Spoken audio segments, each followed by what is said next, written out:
महात्मा गांधी का हत्यारा नाथूराम गोडसे के ऑर्गेनाइजेशन राष्ट्रीय स्वयंसेवक संघ का 100 साल 2 अक्टूबर को पूरा हुआ। जी, विजयदशमी के दिन। हाँ, इस 2 अक्टूबर को। अब हम उम्मीद कर रहे थे कि भागवत जी अपने भाषण में देश से माफी मांगेंगे इस कुकृत्य के लिए जो उनके एक सदस्य ने किया। ये इंपॉर्टेंट है क्योंकि देखिए हम जानते हैं इस बात को कि क्योंकि गांधी असैसिनेशन के तुरंत बाद गांधी असैसिनेशन के कॉन्स्पिरेसी एंगल का प्रॉपर इन्वेस्टिगेशन नहीं हुआ बहुत बाद में हुआ, लगभग 15 साल बाद का पूरा कमीशन बना।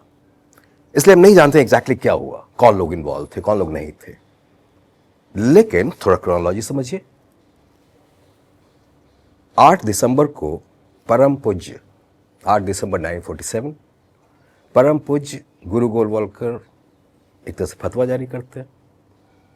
वो बोलते हैं कि हम किसी हिंदू को हर्ट नहीं करना चाहते हैं, लेकिन अगर जरूरत पड़ेगा तो हम गांधी को साइलेंस कर सकते हैं।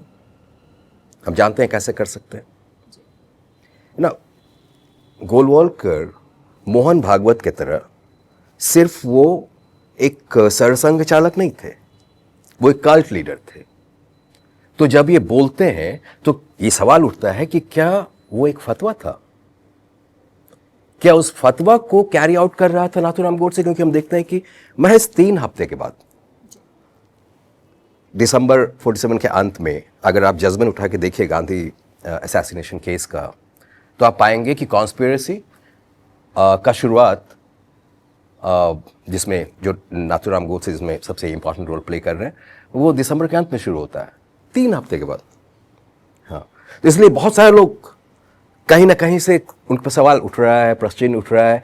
तो इस कॉन्टेक्स्ट में भागवत जी को कम से कम देश से माफ़ी मांगना चाहिए था, थोड़ा सा ईमानदारी दिखलाना चाहिए था।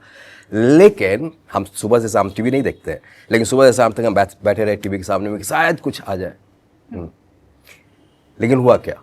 ये जो इतिहास ने एक मौका दिया था, एक संयोग पैदा करके, ये थोड़ा सा ईमानदारी नहीं दिखला पाए, और वही छल, हिंसा, द्वेष, इसी सब चीज़ों को लेके वो दूसरे तरह से उसमें मलम्मा चढ़ा के अपनी बात करते रहे।